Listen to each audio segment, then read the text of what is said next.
오늘 제목을 겁장이 큰 용사 사사 기도. 좀 제목이 이상하죠, 그렇죠? 겁장인데 큰 용사다. 그래서 오늘 겁장이 큰 용사 사사 기도원이라고 제가 이렇게 제목을 좀 붙여봤어요.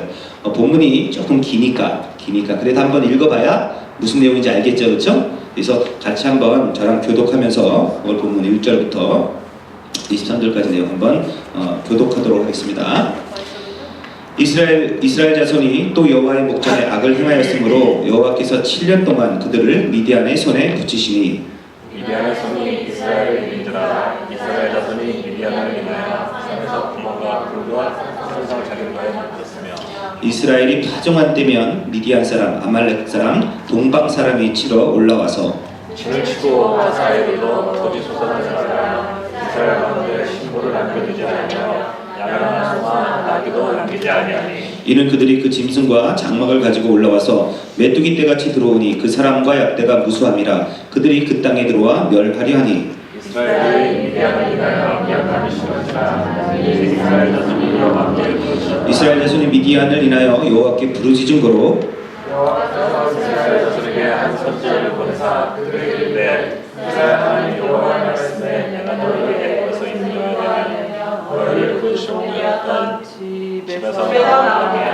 애굽 사람의 손과 너희를 학대하는 모든 자의 손에서 너희를 건져내고 그들을 너희 앞에서 쫓아내고 그 땅을 너희에게 주었으며 내가 또 너희를 나는 너희 하나님 여호와니 내 화살을 하시는 이를 들으시기를 하였으나 너희가 내 목소리를 청종치 아니하였다. 여호와의 사자가 아비에 있을 사람 요아스에게 속한 오브라에 이르러 상수리나무 아래 앉으니라. 마침 요아스의 아들 기드온이 미디안 사람에게 알리지 아니하려 하여 밀을 포도주 틀에서 타작하더니 여호와의 사자가 기드온에게 나타나이르되 그 용사가 여호와께서 너와 함께 계시도다. 기드온이 그에게 대답하되 나의 주여 여호와께서 우리와 함께 계시면 어찌하여 이 모든 일이 우리에게 미쳤나이까. 또 우리 열조가 일찍 우리에게 이르기를 여호와께서 우리를 애굽에서 나오게 하신 것이 아니냐 한 그 모든 이적이 어디 있나이까. 이제 여호와께서 우리를 버리사 미디안의 손에 붙이셨나이다. 여호와께서 그를 들어보아 가라사대 너는 이미 내 힘을 주목하사 이스라엘을 미디안에서 사서 구하라. 내가 너를 보낸 것이 아니냐. 기드온이 그에게 대답하되 주여 내가 무엇으로 이스라엘을 구원하리이까. 보소서 나의 집은 므낫세 중에 극히 약하고 나는 내 아비 집에서 제일 작은 자니이다. 여호와께서 그에게 이르시되 내가 다시도 함께하리니 내가 미디안 사람 집을 한 사람을 치사리라. 기드온이 그에게 대답하되 내가 주께 은혜를 얻어 싸우면 나와 말씀하신 이가 주 대신 표징을 내게 보이소서. 내가 예물을 가지고 다시 주께 와서 그것을 주 앞에 드리기까지 주께서 말씀하시기를 원하나이다. 그 가운데 내가 너토록 기다리라. 기드온이 가서 염소 새끼 하나를 준비하고 가루 한 에바와 무교의 전병을 만들고 고기를 소쿠리에 담고 국을 양푼에 담아서 상수리나무 아래 그에게로 가져다가 드리매 하나님의 사자가 그에게 이르되 고기와 무교전병을 가져 이 방상을 들고 그 위에 국을 쏟아 여호와의 사자가 손에 잡은 지팡이 끝을 내밀어 고기와 무교전병에 대매 불이 반석에서 나와 고기와 무교전병을 살렸고 여호와의 사자는 떠나서 보이지 아니한지라. 기드온이 그가 여호와의 사자를 보아 슬프도소이다. 주여 보아요 내가 여호와의 사자를 대면하여 또 하겠습니다. 여호와께서 그에게 이르시되 너는 안심하라 두려워 말라 죽지 아니하리라 하시니라. 아멘. 자, 무슨 내용인지 대충 이해가 되시죠? 그렇죠? 기도원의 내용은 사실 너무 길고 사실 이걸 제가 한 편에 준비한다는 거가 불가능해요. 이걸 다 설명하는데 내용이 너무너무 많고 여기서 여러분들이 잘 아는 여호와 샬롬이라는 단어가 이 뒷부분에 나와요. 그러니까 하나님이 우리에게 평강을 주실 때 어떤 모습으로 평강을 주시는지 이런 내용들이 정확하게 이렇게 기록되어 있는데, 자, 우리 지난주에 우리 말씀 들었던 거 한번 여러분 기억이 나시는지 모르겠지만 지난주에 제가 여선지 드보라와 바락에 대해서 말씀드렸죠, 그렇죠? 여러분 바락이라는 존재가 사실은 사사로 쓰임 받았어요, 못 받았어요? 사사로 쓰임 받은 것은 여선지 드보라였었죠. 그럼에도 불구하고 성경에는 누구의 이름이 기록되었다? 바락의 이름이 되어 있단 말이에요. 바락은 사실은 사사로서의 어떤 그런 행적이 하나도 없어요. 단지 그냥 여선지 드보라 치맛자락만 붙잡고 당신이 안 가면 내가 가지 않겠다 이런 겁쟁이에 불과했던 그런 바락임에도 불구하고 하나님께서 그 바락을 그 사사의 대열에 사사의 반열에다가 이름을 기록한 것은 분명한 하나님의 의도가 있다라는 거예요. 여러분 그 전에 있던 사사 첫 번째 누구였어요? 온니엘, 그렇죠? 온니엘도 분명히 하나님한테 쓰임 받았고요. 두 번째 에훗, 왼손잡이 에훗이 메소포타미아 왕 구산 리사다임인가? 그렇죠? 그 사람을 찔러 죽이고, 세 번째 소모는 막대기의 1인자 삼갈이 600명을 때려 죽였단 말이에요. 그렇죠? 그러면 이번에 만약에 사사로 등장한 그런 바락이 하나님께 쓰임 받았다라면 사실은 그 당시에 그 이스라엘을 괴롭혔던 가나안 왕 야빈의 군대 장관이 누구냐면 시스라예요. 그 시스라가 철병거 900승을 갖고 있을 만큼 어마어마한 힘을 갖고 있었다면 바락은 그 시스라를 어떻게 써야 돼요? 죽였어야 되죠. 왜? 그래야지만 사사로서 이스라엘 구원하는데, 사실 시스라, 그 군대 장관 시스라를 죽인 사람이 누구였어요? 여자였단 말이에요. 남자가 아니라 여자. 그것도 누구였냐면 사사기 4장 21절 말씀에 보면 이렇게 쓰여 있습니다. 그가 곤비하여 깊이 잠든지라. 그가가 누구냐면 시스라예요. 이제 도망다니면서 헤벨이라는 사람 집에 들어간 거예요. 헤벨이라는 사람 집에 들어가서 곤이 자고 있는데, 곤이 잠든지라 헤벨의 아내 야엘이, 여자죠. 아내가 장막에 있는 말뚝을 뽑아가지고, 대단한 여자예요. 그렇죠? 취하고 손에 방망이를 들고 그에게 가서 말뚝을 그 살적에 박으면, 살적은 요 관자놀이에요. 관자놀이. 살적에 박으면 말뚝이 꿰뚫고 땅에 박혔대요. 얼마나 세게 박았으면 여기다가 말뚝을 이렇게 자고 있는데 요 관자놀이에다가 말뚝을 대고 방망이를 박아서, 그렇게 해서 어쨌든 이 시스라는 사람을 죽인 것도 바락이 아니라 누가 죽였어요? 여자인 그 야엘이 죽였단 말이에요. 그렇다면 이 바락은 사사로서 한 일이 아무것도 없어요. 진짜로 아무것도 없음에도 불구하고 하나님이 바락의 이름을 믿음의 조상, 그 믿음장, 히브리서 11장에 있는 믿음장, 그 사사의 대열에 이렇게 기록한 것은 뭘 상징하는 걸까? 은혜를 이야기하는 거죠. 그렇죠? 아무런 값없는, 아무것도 한 일 없는 그런 바락을 생명책에 기록한, 바로 우리가 그렇게 바락처럼 구원받았다라는 거예요. 여러분들이 무엇을 해서, 여러분들이 무엇을 정말 하나님 보시기에 아름다운 모습이 있어서 여러분들을 생명책에 기록한 것이 아니라, 하나님은 그냥 은혜로 여러분들을 하나님의 그 생명책에 기록하셔서 여러분들 하나님의 자녀로 이렇게 취해주신 것을 구약을 통해서 우리에게 이렇게 표현해서 보여주신 것을 우리는 알았으면 좋겠어요. 자, 어쨌든 오늘은 이제 그런 바락을 지나서 이제 기도원이 등장했어요. 여러분, 기도원 그러면 딱 떠오르는 단어가 뭐예요?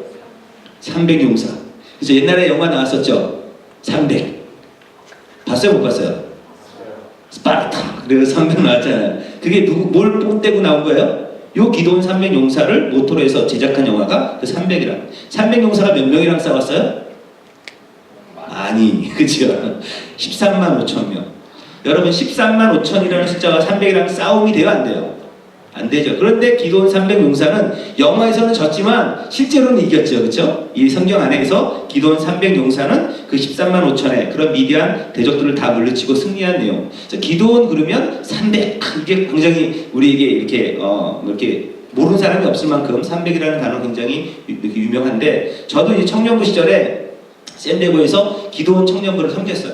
기도원 청년부였다가 이제 제가 사역자가 돼서 기도원 청년부를 섬길 때 항상 뭘 주장을 했냐면, 나는 쪼그레기는 안 키워. 최소한 기도원 용사처럼 한 300명 키워가지고 이 세상을 한번 변화시키고 그냥 한번 멋진 그런 신앙의 용사를 만들겠다 이러면서 그냥 쥐잡듯이 잡았어요. 하루에 5시간씩 기도시키고 얼마나 뺑뺑이 시켰는지 몰라요. 예, 그런 어떤 기억이 있는데, 어쨌든 기도원 그러면 용사라는 단어가 딱 떠오르고요. 또 성경에서 보면 이 기도원의 이름이 다른 이름이 또 하나 있어요. 무슨 이름이 있냐면 여룹바알이라는 이름이 있어요. 여룹바알이라는 이름이 뭐냐면 바알과 싸운 자라는 뜻이에요. 그래서 그런 용사를 했단 말이죠. 자, 사사기 6장 25절 26절에 보면 이렇게 쓰여 있습니다. 이날 밤에 여호와께서 기도원에게 이르시되, 내 아비의 숫소 곧 7년 된 둘째 숫소를 취하고 내 아비에게 있는 바알의 단을 헐며 단 곁에 아세라상을 찍고 또 이 견고한 성 위에 내 하나님 여호와를 위하여 규례대로 한 단을 쌓고 그 둘째 숫소를 취하여 내가 찍은 아세라 나무로 번제를 드릴지라. 이렇게 분명히 하나님께서 아세라를 찍고 바알을 이렇게 회파라라고 이렇게 명령했을 때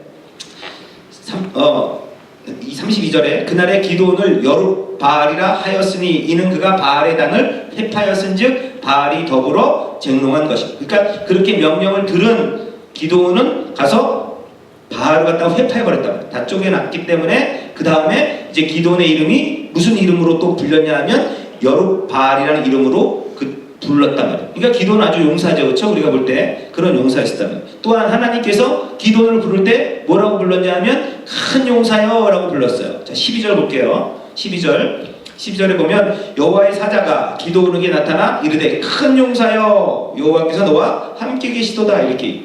그러니까 기도원은 뭐 바알과 싸운 용사고요. 또 하나님께서도 용사라고 부른 큰 용사라고 부른 용사로 등장을 합니다. 그런데 재밌는 것은 정말 기도원이 용사였나?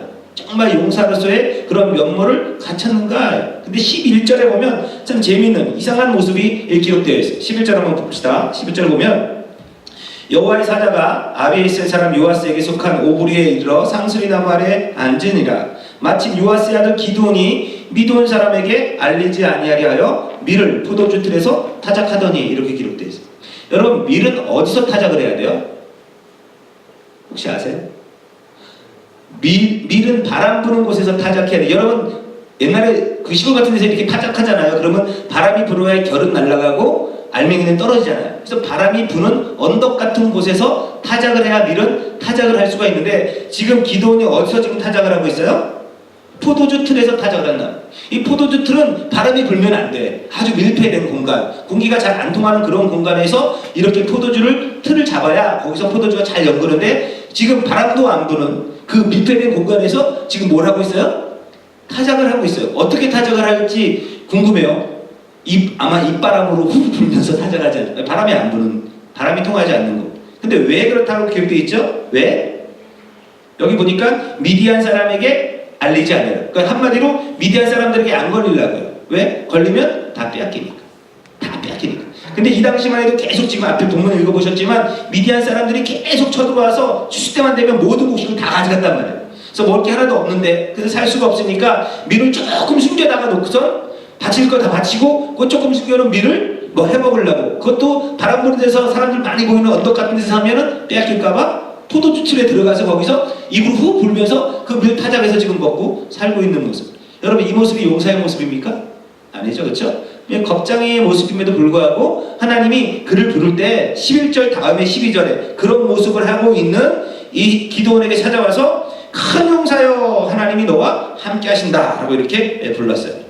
여러분 성경에 보면 용사라고 추앙받는 사람들이 용사라고 칭호를 받는 사람들이 굉장히 많아요. 그런데 하나님은 그 용사를 좋아하실까 안 좋아하실까? 여러분 용사 딱 그러면 제일 먼저 성경에서 용사라고 기록되는 사람이 어디에 나오냐 하면 창세기 6장 4절부터 7절까지 볼게요. 창세기 6장 4절부터 7절에 보면 당시의 땅에 네피림이 있었고 그에도 하나님의 아들들이 사람의 딸을 취하여 자식을 낳았으니 그들이 용사라 고대의 유명한 사람이었더라. 여호와께서 사람의 죄악이 세상에 관영함과 그 마음의 생각이 모든 계획이 항상 악한 뿐임을 보시고 땅에 사람 지으셨으면 한탄하사 마음에 근심하시고 가라스 때 나의 창조한 사람을 내가 지면에서 쓸어버리되 사람으로부터 육축과 기는 것과 공중의 새까지 그러하리니 이는 내가 그것을 지었음을 한탄함이라 이렇게 기록되어 있습니다. 지금 왜 하나님께서 지금 인간 지었음을 한탄하고 그들을 쓸어버리셨죠? 그 앞에 누가 등장을 합니까? 하나님의 아들들이 사람의 딸을 취하여 자식을 낳았으니 그들이 누구라고요? 용사란 말이에요. 용사. 그 다음에 그들은 어떤 자였어요? 고대의 유명한 자였단 말이에요. 여러분 용사가 되고 유명한 자가 되는 것은 모든 사람들의 꿈 아닙니까? 그쵸? 여러분도 예수를 믿어서 정말 잘 되고 모든 사람들이 인정해주는 용사가 되기 원하고 그래서 우리는 주의 용사가 되겠다고 늘 막 이렇게 기도하잖아요. 저는 이 구절을 처음에 읽었을 때 정말 이해가 안 되더라고요. 처음에 내가 예수 믿을 때. 아니 하나님은 우리를 사람들 중에서 막 올려주시고 모든 사람 위에 뛰어난 자가 되게 하시고 모든 사람들에게 유명한 그런 하나님의 백성으로 세워주시는 것이 저는 그게 신앙의 골이라고 생각을 했단 말이에요. 근데 이 구절을 읽어봤는데 딱 이 구절이 바로 용사하고 유명한 사람이 됐더니 하나님이 그들을 지으신 것을 갖다가 한탄했대요. 마음에. 한탄하고 근심하셨대요. 자, 여러분 한번 좀 물어볼게요. 그러면 또 한탄했다. 그러면 하나님은 후회가 있으실 수 있을까 없을까? 하나님 후회하실 수 있는 분이에요? 없는 분이에요? 없는 분이죠. 하나님이 한탄하셨다. 이거는 뭐예요? 한숨을 푹 쉬셨다는 얘기죠. 그러면 하나님이 이 지으신 것을 후회하셨다는 것은 하나님의 속성상 맞아요? 안 맞아요? 그럼 이게 무슨 뜻이에요?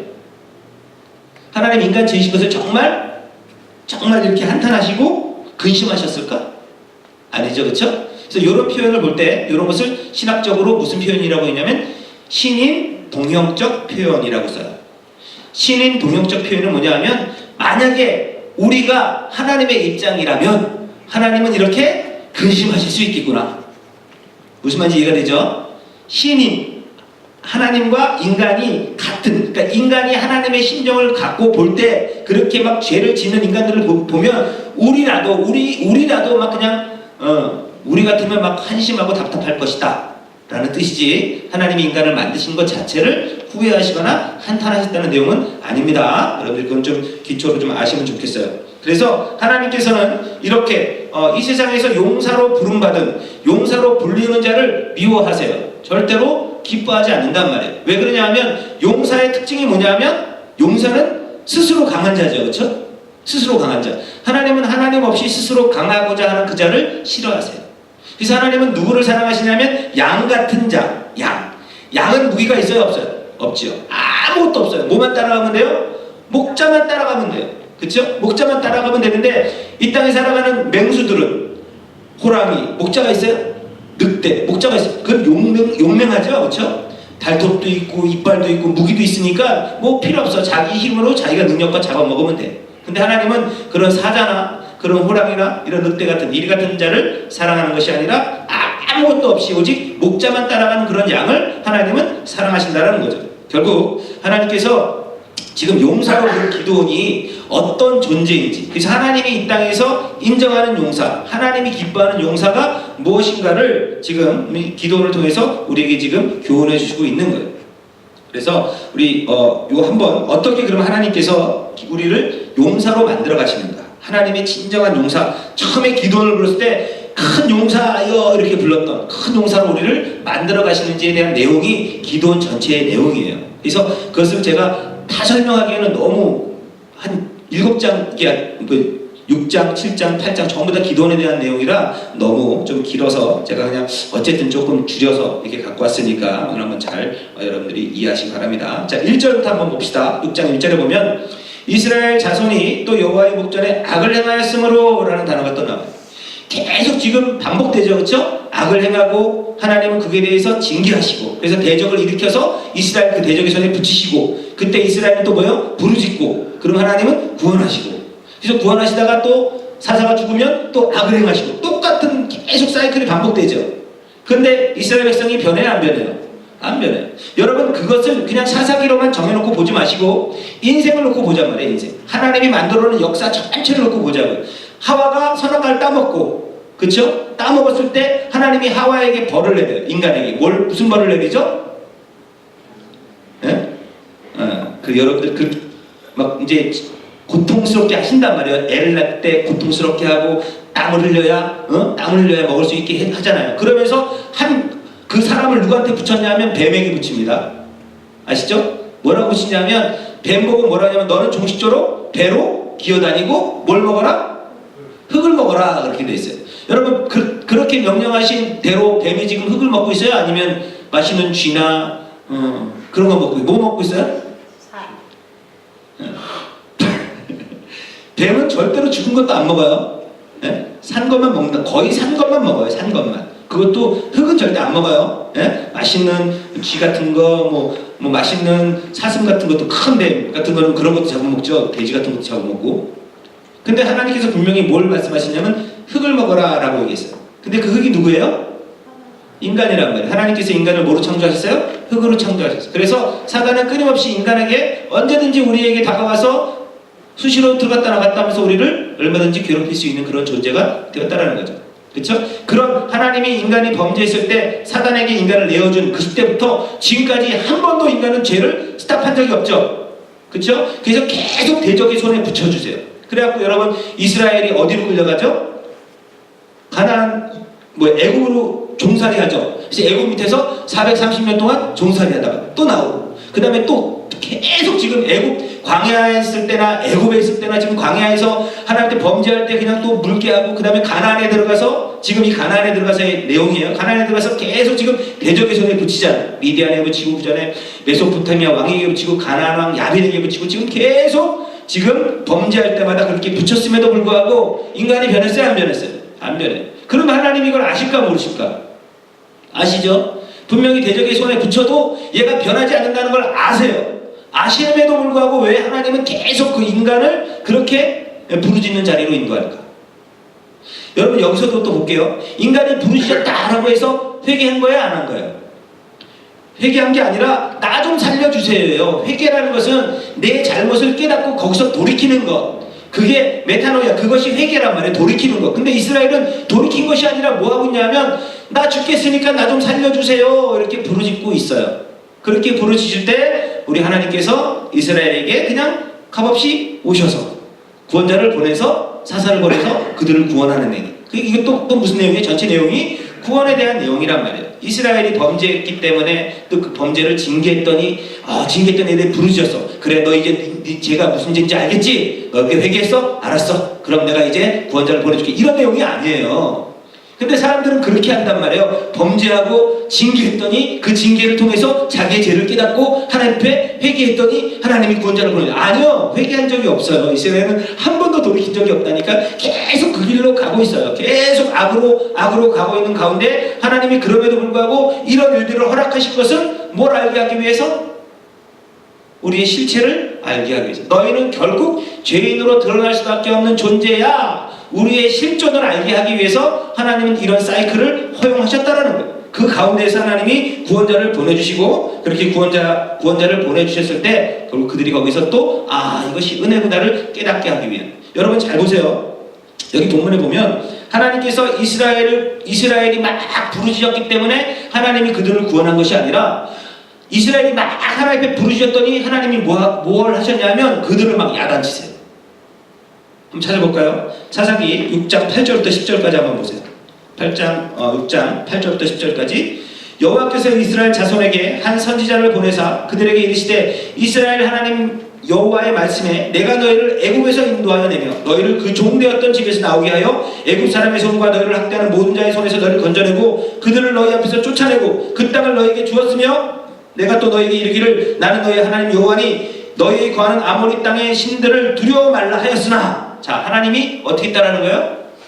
애굽에서부터 건져내셔서 모든 대적의 손에서 그들을 구원하시고 모든 그런 대적들을 다 물리치신 하나님이 뭐라고 명령하세요? 그들을 두려워 말라 이렇게 명령하셨죠. 명령하셨음에도 불구하고 그들이 어떻게 했어요?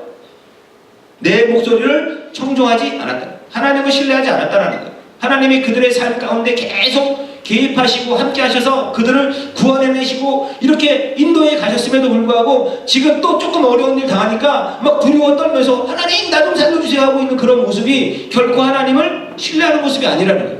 너희는 내 목소리를 청종하지 않아. 너희는 어떻게 나를 그렇게 몰라? 왜 내가 진짜 하나님인지 알지 못해? 그들은 우상에 불과한 거야. 그렇게 계속 하나님이 말씀하시는데 그 하나님의 말씀을 청종치 않았다. 자, 청종치 않았다는 말은 다른 말로 순종치 않았다는 거예요. 왜? 순종하다가 청종하다는 말과 같은 단어라는 거예요. 같은 단어. 피파코스라는 것은 순종이라는 단어는 경청하다는 뜻인데 분명히 그들은 하나님의 말씀에 순종하지 않았기 때문에 부르짖은 거예요. 그래서 부르짖은 게 회개가 아니라 그것은 불순종의 모습이었단 말이죠. 그렇죠? 그렇게 하나님은 이스라엘과 늘 함께 하셨음에도 불구하고 이스라엘은 그런 하나님을 이해하지도 못했고 순종하지도 못했어요. 왜 그런가? 자, 그 내용이 사사기 6장 12절 13절에 나와요. 자, 보세요. 여호와의 사자가 기드온에게 나타나 이르되 큰 용사여 여호와께서 너와 어떻게 하신다고요? 함께 계신다 분명히 말씀하셨죠. 내가 너와 함께 계신다 라고 이렇게 말씀하셨는데 기드온이 뭐라고 대답해요? 주여 나의 주여 여호와께서 우리와 함께 계시면 어찌하여 이 모든 일이 우리에게 미쳤나이까? 무슨 얘기하는 거죠? 하나님이 함께 계시면 어떻게 우리에게 이런 어려움이 닥칠 수 있습니까? 어떻게 대적이 우리에게 와서 우리를 이렇게 괴롭힐 수 있습니까? 하나님이 함께 계신다면 우리는 승승장구해야 되는 거 아닙니까? 지금 이렇게 하나님을 그렇게 믿고 있었단 말이에요. 자, 이 시대 사람들이 하나님 그렇게 믿어요? 안 믿어요? 하나님 믿으면 잘 돼야 되고 하나님 믿으면 어려움이 사라져야 되고 하나님 믿으면 피할 길이 나야 되고 그렇죠? 그렇게 믿는단 말이에요. 그런데 실질적으로 이 미디안 사람들 보낸 사람이 대적을 보낸 사람이 누구예요? 누가 지금 대적을 이스라엘에게 붙였어요? 하나님이 붙였단 말이에요. 그것은 분명히 하나님이 우리에게 뭔가를 깨닫게 하기 위해서 그런 문제, 그런 시험, 그런 고난들을 허락하셨는데도 불구하고 그들은 하나님이 우리와 함께 하시는데 어떻게 이런 일이 우리에게 있을 수 있습니까? 그것은 하나님을 엄청 오해한 거죠. 그러니까 교회 다니다가 시험 조금 들면 아니 그럴 바에야 뭐하러 교회 다녀? 그러고 교회 떠난 사람들 많죠. 아니 그럴 바에야 하나님 뭐하러 믿어? 그러고 하나님 떠나서 이단으로 가는 사람들 많죠. 왜? 하나님을 오해했단 말이에요. 내가 하나님 믿으면 하나님이 내 문제 해결해주고 내가 하나님 믿으면 하나님이 나를 잘 되는 자로 복줄 거라고 기대했는데 하나님이 나와 함께 하셨더니 내 삶 속에 어려운 일이 일어날 때 여러분 그때 우리는 하나님을 오해하게 되어진다. 신약에 와서도 모든 성경이 여러분 자 구약에는 구약 때는 성령님이 사역적 성령님이셨죠. 우리 안에 들어올 수 없는 내주할 수 없고 그냥 위드 단계에서 우리 일들을 하셨단 말이에요. 그래서 사사들 가운데도 성령이 임하셔서 일하다가 이제 사역이 끝나면 성령님이 떠나시고 그렇죠? 그래서 사울 왕에게도 임했다가 떠나기도 하고 다윗에게도 임했다가 떠나기도 하고 하지만 예수님이 십자가에서 모든 죄를 사하신 후에 성령님은 우리와 어떻게 하세요? 내가 너희와 영원히 함께 하겠다. 이것이 약속이잖아요. 신약의 약속이잖아요. 절대로 성령님은 우리와 떠날 수 없는 영원히 우리와 거하겠다고 약속하신 그 성령께서 자 한번 볼까요? 마태복음 28장 19절부터 20절 그러므로 너희는 가서 모든 족속으로 제자를 삼아 아버지와 아들과 성령의 이름으로 세례를 주고 내가 너에게 분부한 모든 것을 가르쳐 지키게 하라. 볼지어다 내가 세상 끝날까지 너희와 항상 함께 있겠다. 분명히 우리 주님은 약속하셨어요. 세상 끝날까지 항상이에요. 잠시가 아니라 항상 우리와 함께 있겠다라고 약속하셨는데 자 그런 약속을 받은 예수님의 제자 이 땅에서 잘 살았어요? 어떻게 됐어요? 예수님의 제자들 12제자들 전부 다 제가 지난번에 12제자 어떻게 죽었는지 제가 다 읽어드려봤죠. 그렇죠? 다 그냥 이 땅에서 어떤 잘되고 복받은 것이 아니라 이 땅에서 전부 다 비참하게 이 세상 사람들이 볼 때는 정말 비참하게 죽었단 말이에요. 비참하게 그렇게 순교를 당했다는 거죠. 그러니까 하나님이 우리와 함께 하셨기 때문에 우리는 잘 돼야 돼라는 공식은 없어요. 그래서 제가 지난주 금요일날 우리 만나서 그런 얘기 했어요. 지금 필리핀에 난리가 났죠. 그렇죠? 그런 폭풍 피해 때문에 수많은 사람들이 지금 죽고 실종되고 없어졌어요. 근데 사람들이 뭐라고 했냐면 필리핀은 기독교 국가가 아니기 때문에 그런 고통을 당하는 거예요. 아프리칸? 이디오피안? 그 사람들을 왜 그렇게 굶고 가난하냐면 예수를 안 믿었기 때문에 그렇다라고 얘기해요. 맞습니까? 여러분 천만의 말씀이에요. 그렇게 얘기하면 우리 지난주에 공부했잖아요. 요한계시록에 서머나 교회가 사실은 핍박받고 정말 가난했지만 예수님이 뭐라고 얘기했어요? 주님이 내가 실상을 말하는데 너희는 부유한 자다 이렇게 얘기했잖아요. 그리고 실제로 부유하다고 주장했던 그런 라오디게아나 그런 사대교회 같은데 버가모 같은 두아디라 교회 같은데 어땠어요? 실제 부자였거든요. 정말 부자였어요. 왜 국력업을 하고 그 다음에 교통이 요충지였고 상업이 막 활달하게 돌아갔던 정말 그런 모든 사람이 가장 값비싼 옷을 입고 있던 그런 도시에 사는 사람들에게 우리 주님 뭐라고 해요? 내가 실상을 말하는데 너희는 곤고한 자요, 가련한 자요, 벌거벗은 자요, 눈먼 자다. 그래서 너는 불로 연단한 금을 사래요. 그 부자들에게 금을 사고 그 다음에 안약을 발라서 너희의 그런 다친 눈을 보게 하라. 그런 내용을 이야기하면서 실질적으로 그 내용이 어디서 성취되죠? 요한복음에 보면 소경이 눈을 뜨는 장면이 있잖아요. 그 안약. 그래서 그 소경이 어딜 가요? 실로암 못에 가서 물 씻었더니 실로암은 번역하면 보내심을 입은 자. 예수께 가서 그 눈이 띄어졌더니 보게 되었다. 그러니까 실질적으로 이 땅 가운데 예수를 믿으면 잘되고 예수를 믿으면 부자되고 성경에서 말하는 부자라는 기준은 이 땅에서의 물질 기준이 아니죠. 그렇죠? 그래서 예수 믿으면 가난해야 돼요? 아니요 여러분. 그렇지 않아요. 이 땅에서의 말하는 물질관으로 성경은 부자다 가난하다라고 얘기하지 않아요. 무슨 말인지 이해가 되시죠? 여러분 예수 믿고 이 땅에 이왕이면 잘 사시기 바랍니다. 여러분 열심히 내고 부지런하면 잘 사는 거예요. 남 잘 때 안 자고 열심히 막 여러분 투잡식 뛰고 일해봐요. 못 살려고 해도 못 살 수가 없죠. 그쵸? 그렇지 않으면 가난하게 살아야 되고 괜히 가난한 척. 아니요 그러지 마세요. 여러분 하나님 허락하시면 즐기시란 말이에요. 저처럼 BMW 타고 다니세요. 너무 많이 갔나? 여러분들이 그런 부분들을 가지고 막 나는 이렇게 겸손해 그런 모습 보이지 말고요. 나는 또 너무 있어 그렇게 과욕하지도 마시고요. 그냥 하나님이 허락하신 선에서 즐길 줄 아는 거, 저는 그건 복이라고 생각합니다. 어쨌든 그렇게 이 기도원이 왜 하나님이 우리와 함께하지 않는가라고 주장했냐면, 하나님이 함께하시면 우리에게 이런 일이 일어날 수 없다라고 지금 그렇게 얘기하고 있는 거예요. 그런데 하나님께서 또 그런 자에게, 그런 기도원에게 또 뭐라고 말씀하시는가? 자, 사사기 6장 16절, 여호와께서 그에게 이르실 때 내가 반드시 너와 함께하리니, 또 확증시켜줘요. 내가 진짜야 너랑 함께할 거야. 아유, 여러분 이런 구절 읽으면 막 화가 나요, 안 나요? 에? 화가 나요, 안 나요? 하나님이 내가 너와 함께 있어. 아이, 뭘 함께 있어요? 함께 있기는요. 아니, 진짜 내가 너와 함께 있어. 아니, 함께 있으면 나한테 어떻게 이런 일이 있어요? 막 그렇게 컴플레인하고, 그렇게 지금 막 땡깡부리는 그런 존재에게 또, 야, 내가 정말 반드시 너와 함께. 하나님 속 터져 죽을 것 같아. 그쵸? 여러분 삶 속에도 그러잖아요. 여러분 힘든 일 있으면 하나님께 컴플레인 해요, 안 해요? 예? 컴플레인 하죠? 하나님 어쩌자고 저한테 이렇게 맨날 이런 일만 허락하십니까? 라고 컴플레인 하죠. 똑같은 내용이 이 자리에 이렇게 이 성경 안에도 있다는 거예요. 자, 그런데 또 더 황당한 것은 뭐냐면 기드온이 뭐라고 대답하는가? 자, 6장 15절 말씀 보세요. 기드온이 그에게 대답하되 주여 내가 무엇으로 이스라엘을 구원하리까? 보소서 나의 집은 므낫세 중에 극히 약하고 나는 내 아비 집에서 제일 작은 자네이다. 요 구절만 읽으면 굉장히 겸손한 것 같죠? 요 구절만 읽으면 저는 작고 힘이 없기 때문에 하나님이 주신 사역을 감당하기 어려워요. 이렇게 얘기하는 내용의 뉘앙스가 굉장히 좀 겸손한 것 같고 그런 것 같아요. 그런데 이 말은 굉장히 교만한 이야기죠. 하나님이 내가 함께하겠다, 내가 함께해서 이기게 하겠다라고 계속 하나님이 말씀하시는데 끝까지 하나님을 안 믿는 거잖아요. 믿지 않는 거란 말이에요. 하나님을 믿지 않는 거란 말이에요. 이런 사람이 성경에 또 있었어요, 없었어요? 네? 딱 요 구절 읽으니까 누가 떠올라? 모세 떠오르죠? 진짜 모세 때문에 하나님 열받으신 거 아시죠? 예? 하나님 막 열받아갖고 돌아가시.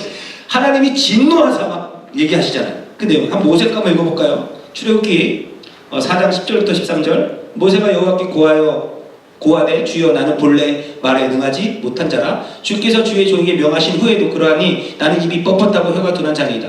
여호와께서 그에게 이르실 때 누가 사람의 입을 지었느뇨? 누가 벙어리나 기머거리나 눈 밝은 자나 소경되게 하였느뇨? 나 여호와가 아니뇨? 이제 가라. 내가 내 입과 함께 있어서 분명히 함께 있겠다라고 하나님이 약속하셨는데 할 말을 가르치라. 모세가 가로되 주여 보낼 만한 자를 보내소서. 맞아야죠?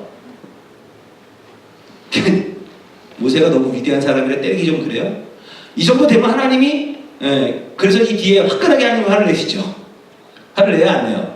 하나님이 대노하세요. 요 뒤 구절 안 적었는데 하나님이 확 노를 바라며 갈았을 때 막 이렇게 화를 내시는 장면이 나와요. 그래서 어쨌든 그렇게 하나님이 계속 그 기드온에게 내가 함께하겠다, 내가 함께하겠다, 내가 함께하겠다. 이 기드온이 저는 할 수 없습니다. 하나님이 신뢰하지 않음에도 불구하고 또 하나님이 계속 얘기했더니 또 기드온이 뭐라고 얘기하는가 보세요. 이 기드온이 용사가 지금 어떤 모양으로 나타나는가. 17절 말씀 보세요. 17절에 기드온이 그에게 대답하되 내가 주께 은혜를 얻었사오면 나와 말씀하신 이가 주 되시는 표적을 내게 보이소서. 또 뭐 보여달래요? 표적 보여달래, 표적. 근데 여기서 우리 한 가지 생각해 봐야 될 게 뭐냐면 지금 이 기드온이 말하고 있는 사자가 하나님 같지 않다라는 거예요. 보세요. 이 내용을 보면 나와 말씀하신 이가 주가 되시는지, 그러니까 딱 나랑 말씀하시는 그분이 모습이 어땠다는 거예요? 하나님 같다는 거야? 아니면 안 같다라는 거예요? 안 같다라는 거예요. 하나님처럼 안 보인다는 거야. 너무 시시해 보이는 거야. 하나님이 보낸 사자가 너무 시시해. 내가 보기에 하나님 사자 같지 않아. 만약에 당신이 하나님 사자면 한번 표적 보여봐. 지금 이 얘기하고 있는 거예요. 그랬더니 표적 보여줘요, 안 보여줘요? 보여줘요. 그 표적을 보여준단 말이에요. 여러분 이렇게 이 기드온이 지금까지 읽어본 내용을 보면 용사의 자질이 있어요, 없어요? 없어요. 그리고 여러분들이 알고 있는 기드온 용사 300명을 뽑는 거 여러분 어떻게 뽑는지 아시죠? 네? 어떻게 뽑아요? 대적 13만 5천 명이 쳐들어왔더니 그쵸? 기드온이 이제 군사들아 모여라 그랬더니 막 모여요. 몇 명이 모였냐면 3만 2천 명이 모여요. 3만 2천 명. 3만 2천 명이 모여서 그때 하나님이 말씀하세요. 너무 숫자가 많아. 그냥 두렵고 떨리는 자 다 보내. 그래서 공포합니다. 여기서 두려운 사람, 자 우리 13만 5천 명하고 싸워야 되는데 두려운 사람 다 그랬더니 2만 명이 도망가 버렸어요. 근데 몇 명이 남아요? 12,000명이 남았어요. 12,000명이 남았더니 하나님께서 그들을 어디로 인도하냐면 물가로 인도하세요. 물가로 인도해서 그 물을 먹으라고 얘기해요. 근데 어떻게 먹어요? 300명은? 기억 안 나요? 손으로 먹죠. 나머지 11,700명은? 응? 어떻게 쳐먹어요? 숟가락으로 먹었어. 무릎을 꿇고 입을 대고 먹었어요. 그랬더니 이제 이 말을 가지고 또 많은 목사님들이 설교를 합니다. 왜? 군사는 늘 사주 경계를 해야 되고 항상 어떤 상태에서든지 긴장감을 놓치지 않아야 하나님의 군사로 쓰임받는 거야. 이런 설교 들어봤죠? 그렇게 들었죠? 그래서 우리는 항상 경계해야 되고 항상 끼어 있어야지 하나님께 쓰임받는 군사가 되는 거야. 이렇게 얘기를 합니다. 근데 제가 볼 때는 손으로 떠먹는 사람이 더 겁쟁이 같아요. 여러분 목이 마르면 물이 보이면 얼굴 쳐박고 먹는 게 정상이죠? 그래 안 그래요? 시내가 막 흐르고 있으면 가서 이렇게 하고서 지금 주위를 두리번 거린다는 것은 지금 13만 5천 대적이 언제 쳐들어올지 모르니까 쫄았다는 거잖아. 안 그래요?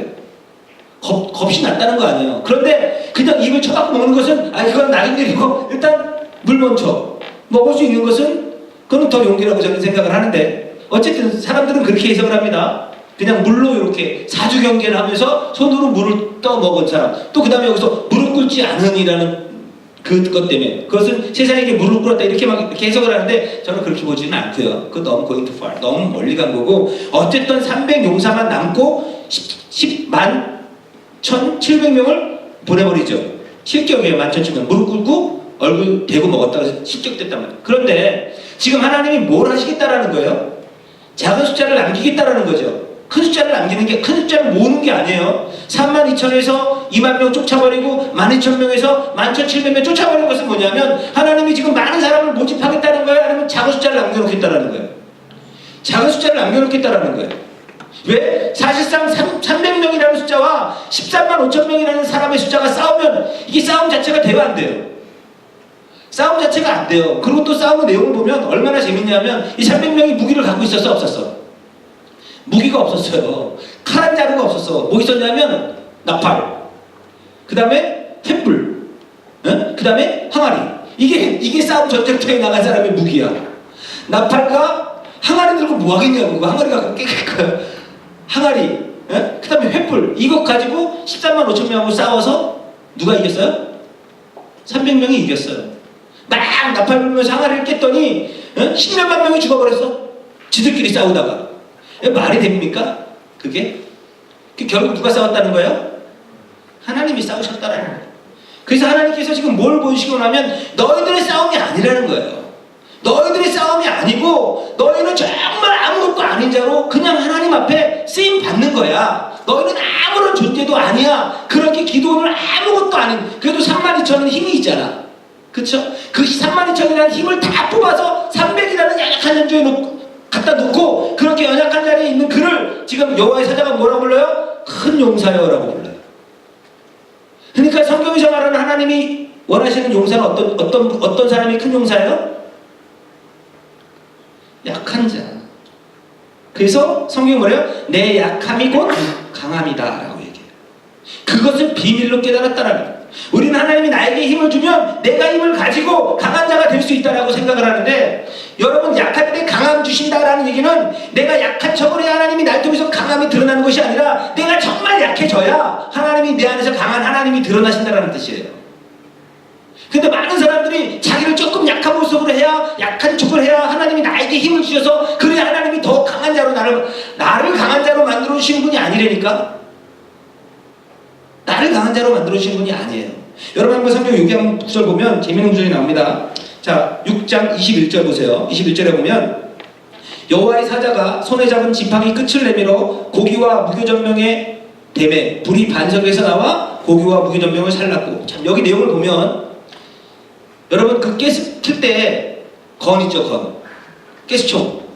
네? 가스총을 딱 대면 가스레인지에서 불이 나와요? 가스총에서 불이 나와요? 당연한 걸 지금 제가 묻고 있죠. 가스레인지에다가 불을 붙일 때 가스총을 딱 당기면 가스총에서 불이 나와서 가스가 나와서 불이 붙는 거죠. 그쵸? 이 가스레인지에서 불이 나오는 게 아니잖아. 거기서 불이 시작되는 게 아니잖아. 불은 여기서 시작돼서 가스에 불을 붙여야 불이 나오자. 무슨 말인지 알죠? 아, 왜 이렇게 어렵게 대답을 안 해주니까. 근데 지금 이 내용이 똑같죠. 보니까 지금 여호와의 사자가 잡은 지팡이 끝을 내밀어 고기와 무교정병의 대매. 그러면 어디서 불이 나와야 돼요? 사실? 지팡이에서 나올 걸 우리는 기대하잖아요. 그쵸? 근데 지금 불이 어디서 나와요? 반석에서 나왔단 말이에요. 성경에서 반석은 누굴 상징하는 거죠? 예수 그리스도. 고린도전서 10장 4절 다 같은 신령한 음료를 마셨으니 이는 저희를 따르는 신령한 반석으로부터 마셨음에 그 반석은 곧 그리스도다 라고 정확하게 나와 있어요. 결국 이 지팡이는 여태까지 뭐 삼가리 소모는 지팡이, 제가 지팡이를 설명드렸죠. 막대기. 그 막대기는 훌륭한 막대기가 아니라 그냥 막대기는 하나님 손에 들리면 그것이 능력이 되는 거죠. 지금 여기서도 지팡이는 바로 하나님 손에 붙들린 기도원을 상징하는 거거든요. 기도는 자기가 불을 내서 그 고기를 태워서 하나님 앞에 올려드릴 수 있는 그런 존재라고 착각을 하는 거예요. 근데 하나님께서 정확하게 말씀하신 거예요. 너는 불을 낼 수 있는 존재가 아니라 불은 반석으로부터 나와서 그 재물을 태워요. 지금 이 내용과 연결돼서 그렇게 재물이 태워졌을 때 우리에게 주어지는 것이 평강이란 말이에요. 샬롬. 여기 뒤에 그 샬롬이라는 내용이 붙어서 나온단 말이에요. 그러니까 지금 이 재물은 누굴 상징하는 거예요? 예수잖아요.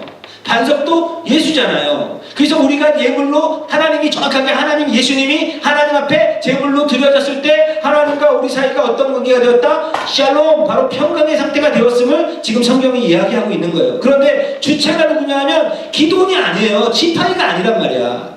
근데 우리는 지팡이가 되어서 그냥 능력이 나오길 기대하잖아요. 모세의 지팡이처럼. 모세의 지팡이가 하나님 손에 들면 뭐가 됐어요?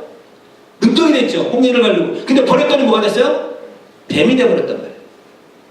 하나님께 들리면 하나님의 사람이 되어지지만 이 땅에 던져지면 뱀이 되어진단 말이에요. 여러분, 뱀이라는 거, 사단이라는 거 여러분 잘 생각해 보세요. 제가 여러분 몇 번 말씀드렸지만 베드로가 하나님 앞에 나와서 예수님이 했죠. 너희는 나를 누구라 그러냐? 베드로가 뭐라고 했어요? 주는 그리스도시오 살아계신 하나님의 아들이십니다. 그랬더니 우리 주님이 바요나 시몬아 내가 복이 있다 라고 해서 이것을 알게 하는 것은 혈육이 아니라 하늘에 계신 아버지께서 알겠다. 막 극칭찬을 했죠. 딱 그러고 나서 우리 주님이 십자가에 대해서 얘기하고 내가 곧 죽어야 돼. 십자가 져야 돼. 그랬더니 베드로가 뭐라 그래요? 주여 그리하지 마옵소서. 이게 뭐냐면 굉장히 꾸짖는 내용이에요. 그 원어로 보면 예수님이 바다와 파도를 꾸짖어. 가라사대 꾸짖다라는 단어와 그 베드로가 예수님께 가나요라는 단어가 똑같은 단어. 막 꾸짖으면서 아니 죽기는 왜 죽냐고. 당신이 죽으면 우리는 뭐냐고. 내가 책도 버리고 전토도 버리고 가족도 버리고 다 주님 따랐는데 당신이 죽으면 우리는 뭐냐고. 지금 이 얘기거든요. 그렇게 주여 죽으실 수 없습니다 라고 얘기했더니 우리 주님이 뭐라 그래요? 사단아 라고 얘기해요. 그러면서 뭐라고 그 내용이 뭐냐면 내가 하나님의 일은 생각지 않고 사람의 일을 생각하는도다. 그러면 그 얘기는 뭐냐면 사단 이꼴은 무슨 일? 사람의 일이에요. 아세요? 사단은 사단의 일이라는 것은 곧 사람의 일이라는 거예요. 그래서 이 지팡이가 땅에 던졌을 때, 이 세상에 던졌을 때는 뭐가 됐어요? 뱀이 되어지는 거예요. 예수님이 장대 노뱀 장대에 무슨 모습으로 달려요? 뱀의 모습으로 달리잖아요. 그쵸? 그럼 이 땅에 속한 모든 사람들이 결국은 누구라는 거예요? 뱀이라는 거예요. 왜? 그 뱀의 대표로 예수님이 십자가에 달려 죽으셨기 때문에. 예수님이 뱀이다 이렇게 얘기하면 사람들 기겁을 하죠. 왜? 예수님은 거룩하시고 고귀하시고 순결하셔야 되는데도 불구하고 예수님을 그렇게 표현하면요 사람들 막 이빨을 갈아요. 왜? 그들은 예수님을 그렇게 존귀하게 높여야 되거든. 내가 믿는 예수가 이런 분이다 라고 그렇게 얘기를 해야 되는데 예수님이 뱀 형상으로 뱀으로 이 땅에 오셨다 이렇게 얘기하면 앞뒷말 다 잘라놓고 그냥 그 말 들으면 막 말씀을 오해할 수밖에 없죠. 그렇죠? 그래서 결국 이 땅에서 인간은 그냥 하나님이 여러분 지팡이 이렇게 했다는 것은 뭐냐면 가리킨다는 거죠. 그냥 지팡이가 지금 재물을 가리켰더니 반석에서 불이 나왔다는 거예요. 그럼 여러분들은 이 땅에서 어떻게 쓰임받은 게 가장 큰 용사가 내가 내 안에서 어떤 그리스도의 마크롱이 나온 것이 아니라 우리는 입을 열어서 주님이 누구다라고 이렇게 전하는 거예요. 사도 바울에게서 나는 그냥 광야에 외치는 자의 소리다라는 거예요. 나는 쇠하여야겠고 그는 흥하여야 하리라. 그렇게 고백이 우리 가운데 나올 때 그 사람을 여자가 낳은 자 중에서 가장 큰 자라고 부르는 거예요. 여자가 낳은 자 중에서. 그래서 우리가 쓰임받는 강한 용사가 될 수 있는 유일한 길은 뭐냐면 내가 약한 자의 자리로 그냥 내려가는 거예요. 거기서 하나님을 신뢰하는 거예요. 왜? 주님이 지금까지 나를 인도하셨잖아요. 그쵸? 지금 이스라엘 백성들이 왜 하나님께 야단 맞아요? 내가 너희를 이렇게 인도해야 했는데 왜 내 말에 정종치 않아? 라고 지금 그렇게 야단친 것처럼 여러분 삶 속에서도 그런 일이 일어날 때 하나님 나 좀 구원해주세요가 아니라 하나님 지금까지 나랑 함께 하셨군요. 하나님 나를 통해서 더 큰 일이 일어날 줄 믿습니다. 라고 고백하는 그 사람이 강한 용사라는 거예요. 그냥 우리 주님이 누굽니다. 라고 지팡이가 반석을 가리켰을 때 그 반석에서 불이 나는 그런 불이 일어나. 그래서 예물을 살라서 결국 거기서 예수 그리스도의 샬롬 그냥 평강이 일어나는 그런 상태가 바로 용사가 이 땅에서 살아가는 모습이지 다른 모습이 아니란 말이에요. 그래서 진짜 이 땅의 용사는 누구다? 예수 그리스도. 찾아볼까요? 출애굽기 15장 3절 우리 같이 한번 합독합시다. 시작. 여호와는 용사시니 여호와는 그의 이름이시다. 자, 누가 진짜 용사예요? 여호와예요. 그러니까 우리 주님이 진짜 용사이기 때문에 여러분들은 이 땅에서 용사로 살려고 애쓰고 발버둥칠 필요가 있다 없다? 없다. 왜? 그분이 나와 함께 하시기 때문에. 그분이 나와 함께 하시기 때문에 이제는 내 안에서 그분만 드러날 수 있도록 내가 그분을 기도원처럼 약한 자, 겁쟁이 자리로 점점 밀려 내려가서 그분을 이렇게 이분이 우리 주님입니다. 바로 이렇게 지팡이가 반석에게 이렇게 가리켰을 때 그 반석에서 불이 확 일어나서 그 자리가 샬롬 평강이라는 거예요. 그래서 여러분들이 누구하고 이야기할 때나 어떤 사람들을 대할 때도 항상 그렇게 내가 아니라 그리스도가 드러나게 할 때 그때 거기서 뭐가 일어나요? 평강이 일어나요. 그런데 여러분 한 가지 제가 여러분 팁을 드릴게요. 평강은 나하고 사람 사이에 일어나는 게 평강이 아닙니다.